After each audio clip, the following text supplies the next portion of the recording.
Hello students, আমি Moumita ma'am. আশা করি তোমরা সকলে খুব ভালো আছো। Welcome back to our channel. Students, আজকে আমি তোমাদের থার্ড সেমিস্টারের নিউ সিলেবাসের এসিসি পলিটিক্যাল সায়েন্সের সিলেবাস নিয়ে আলোচনা করব। তো তোমাদের সিলেবাসে মোট 4টে তোমাদের ইউনিট রয়েছে। তো তোমাদের 4 নাম্বার ইউনিটটা তোমাদের প্র্যাকটিক্যাল ওয়ার্কের ওপরে, তো ওটা তোমাদের না বললেও চলবে। বাট তোমাদের যে ইউনিট 3 সেটা আমি এখানে লিখতে পারিনি একটু স্পেসের অভাবের জন্য।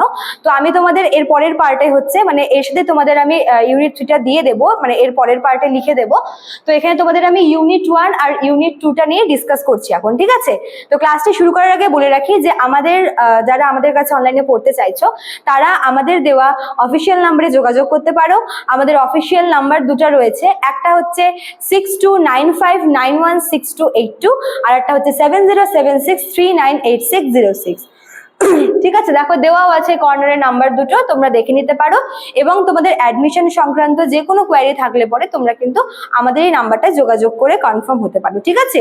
এবং আমাদের ক্লাস আমরা কালকে থেকে শুরু করছি, এবং আমাদের যেটা অনলাইন ক্লাস সেটা আমি শুরু করব সোমবার থেকে 5 তারিখ থেকে। তো তোমরা যারা অ্যাডমিশন নিতে চাচ্ছ তারা দেরি না করে ঝটপট আমাদের দেওয়া নাম্বারে যোগাযোগ করে যুক্ত হয়ে যাও, ঠিক আছে? চলো দেরি না করে শুরু করে দিই। দেখো তোমাদের ইউনিট 1 আর ইউনিট 2টা এখানে আমি লিখেছি। তো ইউনিট 1 এ কি বলেছে? তোদের ইউনিট 1 এর এক নাম্বার টপিকের মধ্যে 3টা আছে, ঠিক আছে? ঠিক আছে, দেখো বলবন্ত রায় মেহতা কমিটি। বলবন্ত রায় মেহতা কমিটি তোমাদের হচ্ছে ইম্পর্টেন্ট, কেননা এই কমিটিটার সুপারিশেই কিন্তু আমাদের ভারতবর্ষে ত্রিস্তর যে পঞ্চায়েত ব্যবস্থা সেটা এসেছিল, ঠিক আছে? নেক্সট দেখো কি আছে, নেক্সট তোমাদের আছে হচ্ছে অশোক মেহতা কমিটি, ঠিক আছে? অশোক মেহতা কমিটি, বলবন্ত রায় মেহতা কমিটির পরেই হচ্ছে অশোক মেহতা কমিটিটা এসেছিল, এবং এই কমিটিও কিন্তু পঞ্চায়েত রাজ ব্যবস্থার প্রবর্তন নিয়ে আর কি তৈরি করা হয়েছিল, ঠিক আছে? নেক্সট দেখো কি আছে, ন্যাশনাল কমিশন অন আরবানাইজেশন। শহরের উন্নয়নের জন্য, মানে শহরাঞ্চলের উন্নয়ন কিভাবে হবে, ডেভেলপমেন্ট কিভাবে হবে, তার জন্য কিন্তু এই কমিটিটা আর কি তৈরি করা হয়েছিল, এবং এই কমিটির সুপারিশে কিন্তু নগরায়নের যে ব্যাপারটা সেটা কিন্তু হয়েছিল, ঠিক আছে?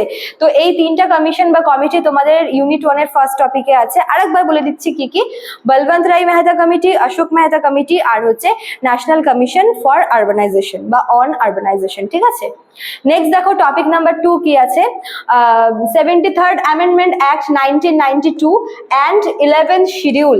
দেখো এই 73rd অ্যামেন্ডমেন্ট যেটা হয়েছিল, যেটা হচ্ছে 1992 তে হয়েছিল, এটা বেসিক্যালি হচ্ছে পঞ্চায়েত রাজ ব্যবস্থাকে আর কি প্রবর্তন করার জন্যই 1992 সালে যে 73তম অ্যামেন্ডমেন্টটা হয়েছিল তার থ্রুতেই কিন্তু আমাদের ভারতবর্ষে প্রথম হচ্ছে মানে পঞ্চায়েত ব্যবস্থাটা, এটা অনেক আগে লাগু হয়েছিল, বাট নতুন করে যে পঞ্চায়েত ব্যবস্থার প্রবর্তন সেটা কিন্তু এই 73rd অ্যামেন্ডমেন্টের মাধ্যমেই হয়েছিল। এবং ওর সঙ্গে দেখো দেওয়া আছে 11th শিডিউল। আমাদের কনস্টিটিউশনে যে 12টা মোট শিডিউল আছে তার মধ্যে 11 নম্বর শিডিউলটা তোমার হচ্ছে পঞ্চায়েত ব্যবস্থার সঙ্গে ডিল করে। তো এই 11th শিডিউলটা কিন্তু তোমাদের মনে করো যে এখানে তোমার পঞ্চায়েত ব্যবস্থা কবে প্রবর্তন করা হয়, দেন এখানে কয়টা লেভেল আছে, তারপর রিজার্ভেশন সংক্রান্ত, তারপর মনে করো যে এর ফাংশনগুলো কি কি, মোট 29টা ব্যাপার আছে এই পঞ্চায়েত ব্যবস্থার সঙ্গে রিলেটেড। তো এটা তোমাদের পুরোটা তোমরা 11th শিডিউলে পেয়ে যাবে, ঠিক আছে? নেক্সট দেখো 74th অ্যামেন্ডমেন্ট, ঠিক আছে? 73rd গেল তোমার হচ্ছে পঞ্চায়েতের সাথে, আর 74th হচ্ছে তোমার মিউনিসিপ্যালিটি বা মিউনিসিপ্যাল কর্পোরেশনের সঙ্গে, যেটা হচ্ছে শহরে মানে তোমার আরবান এলাকার যেটা আর কি লোকাল গভর্নমেন্ট, ঠিক আছে? তো 74 অ্যামেন্ডমেন্টটা তোমার হচ্ছে মিউনিসিপ্যাল কর্পোরেশন বা মিউনিসিপ্যালিটির সাথে ডিল করে। আর এর সঙ্গে দেখো দেওয়া আছে হচ্ছে তোমাদের 12th শিডিউল। 12th শিডিউলটাও কিন্তু তোমাদের মিউনিসিপ্যাল কর্পোরেশনের মধ্যে আছে। 12টা শিডিউলের মধ্যে last schedule 12th number schedule, এবং এখানে মিউনিসিপ্যালিটি বা মিউনিসিপ্যাল কর্পোরেশনের ব্যাপারে বলা আছে, যেখানে বলা আছে যে এখানে কতগুলি ভাগ আছে, এর ফাংশন কি কি, এর সিট, রিজার্ভেশন এটসেট্রা, ঠিক আছে? আচ্ছা, তো ইউনিট 1 এখানে গেল। দেন দেখো হচ্ছে ইউনিট 2। ইউনিট 2 এর তোমাদের ফার্স্ট টপিকটা আছে হচ্ছে গ্রাম পঞ্চায়েত। দেখো আচ্ছা, গ্রাম পঞ্চায়েত, হ্যাঁ, পঞ্চায়েত সমিতি আর হচ্ছে জেলা পরিষদ, এই যে 3টা লেভেল, এটা পঞ্চায়েতের হচ্ছে বেসিক লেভেল, যেটা বলবন্ত রায় মেহতা কমিটিতে এই মানে ওই কমিটির সুপারিশে বলা হয়েছিল যে এই 3টা আর কি লেভেল থাকবে হচ্ছে পঞ্চায়েতের, ঠিক আছে? তো কি কি? গ্রাম পঞ্চায়েত সব থেকে নিচে, দেন হচ্ছে পঞ্চায়েত সমিতি, আর সবার উপরে হচ্ছে জেলা পরিষদ। তো এই তিনটা যে স্তর আছে সেই তিনটা স্তরের মধ্যে কি কি পড়তে হবে দেখো, কম্পোজিশন মানে তোমার হচ্ছে গঠন, এই তিনটা স্তর গঠন হয়েছে কি কি নিয়ে, ঠিক আছে, মানে মেম্বার সংখ্যা কত এটসেট্রা।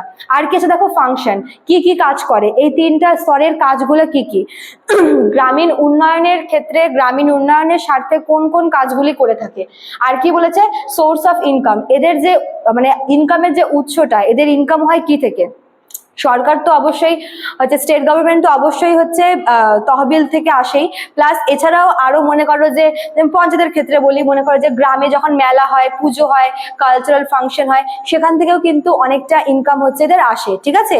তো সোর্স অফ ইনকাম তোমাদের এখান থেকে পড়তে হবে। আর কি বলেছে, ইভ্যালুয়েশন, এটাও তোমাদের কিন্তু রয়েছে, ঠিক আছে। তো তারপরে দেখো টপিক নাম্বার 2 কি বলেছে, মিউনিসিপ্যালিটি অ্যান্ড মিউনিসিপ্যাল কর্পোরেশন। এক নাম্বারটা হচ্ছে পঞ্চায়েত ব্যবস্থার মধ্যে গেল, এবার 2 নাম্বারটা হচ্ছে তোমার মিউনিসিপ্যালিটি বা মিউনিসিপ্যাল কর্পোরেশন।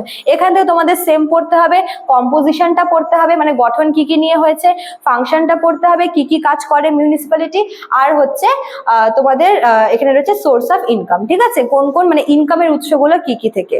দুটো টপিকই সেম, খালি একটা হচ্ছে পঞ্চায়েত আর একটা হচ্ছে মিউনিসিপ্যালিটি বা মিউনিসিপ্যাল কর্পোরেশন, ঠিক আছে। কম্পোজিশন, ফাংশন, ইনকাম সোর্স সব এখান থেকে পড়তে হবে। আর দেখো ইউনিট 2 এর লাস্ট যেটা তোমাদের টপিক নাম্বার 3, এটার সাথে আমরা খুব পরিচিত টার্মগুলো, কি বলেছে, welfare scheme of West Bengal. আমাদের পশ্চিমবঙ্গ সরকারের পক্ষ থেকে যে সমস্ত স্বেচ্ছাসেবী যেই স্কিমগুলো, ওয়েলফেয়ার স্কিমগুলো যেগুলো রয়েছে সেগুলো, নাম্বার 1 তোমার হচ্ছে লক্ষ্মীর ভান্ডার, ঠিক আছে। লক্ষ্মীর ভান্ডার আমরা প্রত্যেকেই জানি, যেটা হচ্ছে মাসে মাসে আর কি এটা চলে আসে অ্যাকাউন্টে। এটা হচ্ছে 25 ইয়ার্সের ওপরের মেয়েদের বা বউদের হচ্ছে এটা স্কিমটা করা আছে, লক্ষ্মীর ভান্ডার। আর কি আছে, কন্যাশ্রী প্রকল্প, তোমরা এটাও জানো, কন্যাশ্রী প্রকল্প যেটা 18 ইয়ার্স হলে পরে মেয়েদেরকে 25,000 এর একটা অ্যামাউন্ট দেওয়া হয়, ঠিক আছে। আর কি আছে হচ্ছে স্বাস্থ্য সাথী প্রকল্প, ঠিক আছে, এটাও তোমরা অনেকেই জানো, স্বাস্থ্য সাথী হচ্ছে কার্ড করলে পরে একটু মানে ট্রিটমেন্টে ছাড় পাওয়া যায়। তো এই যে প্রকল্পগুলো যেগুলোর সাথে আমরা খুব বেশি মানে খুব ভালোভাবে পরিচিত, লক্ষ্মীর ভান্ডার, কন্যাশ্রী প্রকল্প, স্বাস্থ্য সাথী, এগুলো তোমাদের রয়েছে হচ্ছে টপিক নাম্বার 3 তে, ঠিক আছে, যেগুলো হচ্ছে ওয়েস্ট বেঙ্গলের দেওয়া স্কিম। তো ইউনিট 2 শেষ হলো, এবার আমি তোমাদের ইউনিট 3টা নিয়ে ডিসকাস করব। আচ্ছা, এখানে দেখো হচ্ছে ইউনিট 3, এবার তোমাদের ইউনিট 4টা আগেই বলেছি, তোমাদের ইউনিট 4টা পুরোপুরি প্র্যাকটিক্যাল ওয়ার্কের উপরে, প্রজেক্ট ওয়ার্ক আছে, অ্যাসাইনমেন্ট আছে, তো ওটা তোমাদের আমি বাদ দিচ্ছি, কারণ ওটা তোমাদের কলেজ টপিক দেবে, ঠিক আছে। তো ইউনিট 3 দেখো, এখানে তোমাদের মোট 3টা টপিক আছে ইউনিট 3 তে। তো ফার্স্টে তোমাদের আছে হচ্ছে নোডাল অর্গানাইজেশনস, তার মধ্যে তোমাদের রয়েছে হচ্ছে ডিস্ট্রিক্ট রুরাল ডেভেলপমেন্ট এজেন্সি, ঠিক আছে, ডিস্ট্রিক্ট রুরাল ডেভেলপমেন্ট এজেন্সি, যার ফুল ফর্ম এটা হচ্ছে, এবং এটা হচ্ছে DRDA, শর্ট ফর্মে DRDA বলে, যার ফুল ফর্ম হচ্ছে ডিস্ট্রিক্ট রুরাল ডেভেলপমেন্ট এজেন্সি, ঠিক আছে। নেক্সট দেখো, ওই একটার মধ্যেই 2 নম্বর টপিক আছে হচ্ছে state urban development agency, state urban development agency, এটার এটার আগে শর্ট ফর্ম হচ্ছে SUDA। তো এই দুটা প্রকল্প তোমাদের কিন্তু ওয়েস্ট বেঙ্গলের দুটো প্রকল্প, ঠিক আছে। তোমাদের এটা শর্ট ফর্মে দিতে পারে, আবার তোমাদের নামটা বড় করে দিতে পারে। তো এটা হচ্ছে তোমাদের ডিস্ট্রিক্ট লেভেলের, আর এটা তোমাদের হচ্ছে স্টেট লেভেলের, হ্যাঁ, ডিস্ট্রিক্ট রুরাল ডেভেলপমেন্ট এজেন্সি আর হচ্ছে স্টেট আরবান ডেভেলপমেন্ট এজেন্সি, এই দুটো প্রকল্প ওয়েস্ট বেঙ্গল থেকে তোমাদের আছে টপিক নাম্বার 1 এ, ঠিক আছে।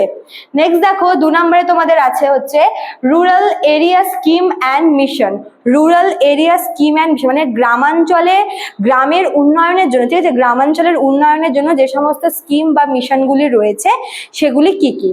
দেখো ফার্স্টে তোমাদের আছে হচ্ছে মহাত্মা গান্ধী গেল national rural employment guarantee act, Mahatma Gandhi, আমি ফ্রেম থেকে বেরোলেও প্রবলেম নেই, হ্যাঁ, তোমরা দেখতে পারলেই হলো, Mahatma Gandhi national rural employment guarantee act, ঠিক আছে, যার মানে এটার তোমার শর্ট নাম হচ্ছে MGNERGA, বেশ বড় এবং নামটাও কিন্তু বেশ বড়, Mahatma Gandhi national rural employment guarantee act, মানে মহাত্মা গান্ধী গ্রামীণ স্বরোজগার অ্যাক্ট বা যোজনা, ঠিক আছে। নেক্সট দেখো 2 নম্বরটা কি বলেছে, দীনদয়াল অন্তোদয়া যোজনা, এর মধ্যে তোমাদের আছে হচ্ছে ন্যাশনাল রুরাল লাইভলিহুডস মিশন, ঠিক আছে। এই দীনদয়াল অন্তোদয় যোজনা যেটা আছে এটাও কিন্তু একটা প্রকল্প, এবং এর আন্ডারে তোমাদের কোন প্রকল্পটা আছে, এর আন্ডারে তোমাদের রয়েছে হচ্ছে national rural livelihoods mission. National rural livelihood mission, এটার শর্ট ফর্ম হচ্ছে NRLM। নামগুলো বেশ বড়, বাট তোমরা ঘাবড়াবে না, খুব বেশি টাফও কিন্তু না, ঠিক আছে এই টপিকগুলো। নেক্সট 3 নাম্বার দেখো কি আছে, তো এটা তোমাদের রুরাল এলাকার গেল। এবার হচ্ছে তোমাদের আরবান এরিয়ার। আরবান এরিয়া তোমাদের একটাই দেওয়া আছে, সেটা হচ্ছে সরি এটা না আমি একটু হচ্ছে ভুল করেছি, এটা আরবান হবে। আচ্ছা কি আছে, ন্যাশনাল আরবান লাইভলিহুডস মিশন, ঠিক আছে, NULM, national urban livelihood mission. এটা তোমার হচ্ছে শহরাঞ্চলের যে আর কি মানে শহরের যে জীবনযাপনটাকে উন্নয়ন করার জন্য এই স্কিমটা রয়েছে। তো তোমরা এটা স্ক্রিনশট নিয়ে নিও পারলে, অথবা তোমরা নোট ডাউনও করে নিতে পারো, ঠিক আছে। এই মানে ইউনিট 3 তোমাদের পুরোপুরি গ্রামীণ আর শহরের যে বিভিন্ন মানে উন্নয়নের যে জন্য যে বিভিন্ন স্কিমগুলো রাখা হয়েছে, সেই স্কিমগুলো তোমাদের ইউনিট 3-তে কিন্তু রয়েছে, ঠিক আছে। তো স্টুডেন্টস, এতটুকুই ছিল তোমাদের এসএসসি পলিটিক্যাল সায়েন্সের সিলেবাস। আশা করি তোমরা বুঝতে পেরেছো। আমরা ক্লাস খুব শীঘ্রই শুরু করে দেব, এবং তোমরা যারা অ্যাডমিশন নিতে চাইছো তারা কিন্তু আমাদের অফিসিয়াল নাম্বারে যোগাযোগ করতে পারো, ঠিক আছে। আজকে এতটুকুই থাকলো, দেখা হচ্ছে নেক্সট ক্লাসে। Thank you.